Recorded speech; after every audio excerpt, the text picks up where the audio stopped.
Well, I am here today with Dr. Matt Symonds, who is the author of the latest new book on Hadrian's Wall, Creating Division, available from Bloomsbury Press.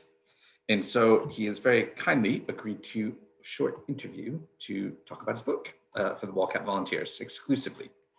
So thank you for joining us, Matt. Glad you could join us today. Pleasure to be here. So I'm going to start off, I suppose, with a bit of a hard question, but one for you to I guess, claim your ground, as it were. Hadrian's Wall is very popular. There are already many books about Hadrian's Wall. So what was your inspiration for writing this book? Was there a certain story that needed to be told? And yeah, I would say what makes this book different from some of the other Hadrian's Wall books? It is absolutely true that there are a huge number of Hadrian's Wall books. And what I wanted to do with this one in particular was to really get back to what I think is the mystery at the heart of Hadrian's Wall, which is, what did Hadrian's Wall do? And it always perplexes me that Hadrian's Wall is seen as very much a known quantity, something which has perhaps been done, for example. There are clues in the name of the thing. Hadrian built it, and a wall, of course, is something that we can all relate to. But there continues to be, as you very well know, significant scholarly debate about what it was that Hadrian's Wall actually did. And these days in particular, I think that we're very aware of the way that different barriers, different borders can create different forms of restrictions. So in some cases, you might have a barrier where it's a case of regulating movement, taxing people, essentially the peaceful movement of people from one place to another, and other barriers which are very much designed to stop movement altogether. And with Hadrian's Wall, these two really opposing concepts are at the heart of the general scholarly views of Hadrian's Wall at the moment. And they are absolutely crucial to any attempt to try and understand what Hadrian's Wall was doing, and something that I'm very interested in, what impact it had on the wider landscape. So I was very keen to go back to this central mystery, this central question of what Hadrian's Wall did, and try and see if we can use the archaeology and those ancient historical references that survive to try and build up a clearer picture of what the Roman army was attempting to achieve, what they actually achieved, and how that changed the nature of life in the landscape around the wall. Great. I think one of the things that I'm struck with in reading this book compared to other books is that, well, your secondary title says it all, Creating Division. And it is a clue to what I think is going on.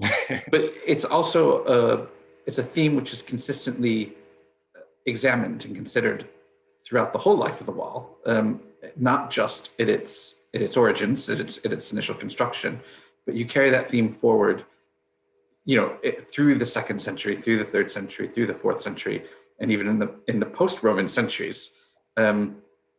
You've done an interesting and really compelling job, I think, of looking at actually how the wall has been divisive, even for audiences that it was perhaps never intended for. Which, in that sense, that it strikes me this book has a very strong consistency of theme that, to my mind, it sets it apart from some of the other books. Oh, thank you. Was there a chapter or section in particular that you enjoyed writing or researching more?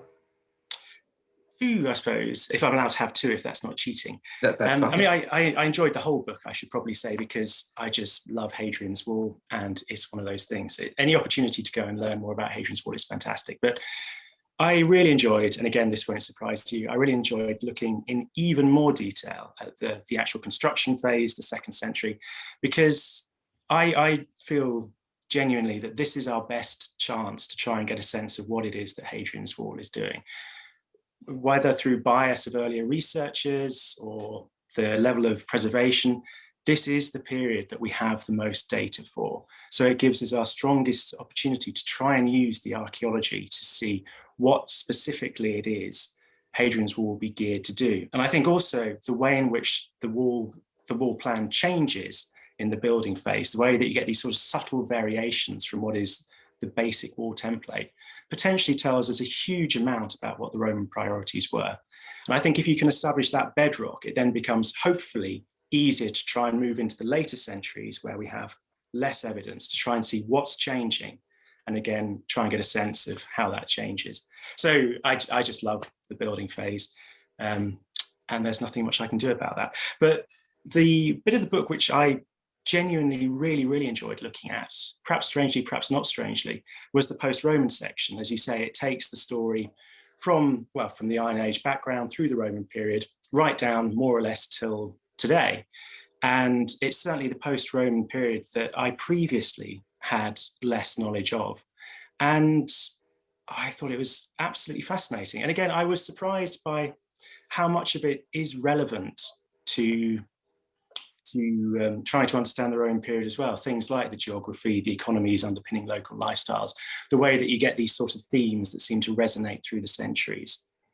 I mean, all that and an opportunity to read some great fiction, which mentions Hadrian's Wall as well. So perfect opportunity to enjoy the wider wall world. Great. And as we will intentionally keep this interview short, is there any kind of future plans, anything that you're looking forward to? The next great book? Are you going to embark on a fictional adventure of, life in Mile castles or anything like that? Yeah, I cannot understand why it is there is not more fictional literature about Mile castles. Clearly, they are incredibly interesting things, and I'm sure a large number of very interesting things have happened there.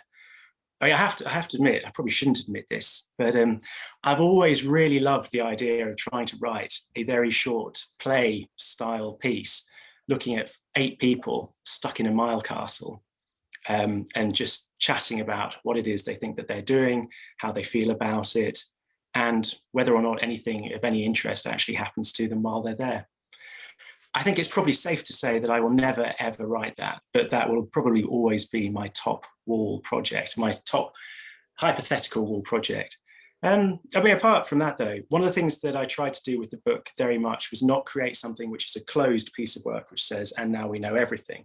The idea is to hopefully stimulate people to look at some of the issues that are raised and explore them further. And there are a couple of things that came up as I was going through, which I thought, oh, you know what? I would really like to spend a little bit more time looking at the evidence for this.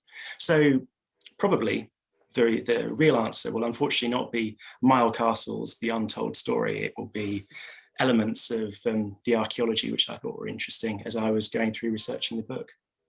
So the act of writing the book, actually flagged up more for you in terms of research and learning. Yeah. I mean, I was very confident that there would be more to look at, but again, there is this sense that Hadrian's Wall is largely done. It's a mined resource, and all of the evidence has been poured over time and time again. I was confident that wasn't the case, but even though I've been studying Hadrian's Wall for 20 years now, I was still amazed when I was going through by just how much stuff there is out there that hasn't ever truly been brought together, pulled together, and examined as closely as it could be.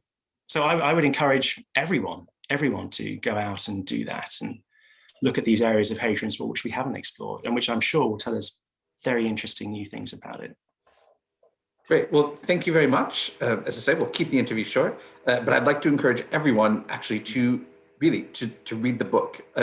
Matt does a fantastic job actually of pulling together bits of evidence that are often known but not really thoroughly considered or plugged into the bigger picture. And that's really lent a really nice narrative to this theme of conflict across the centuries. So thank you very much for your time today, Matt. Thank you very much.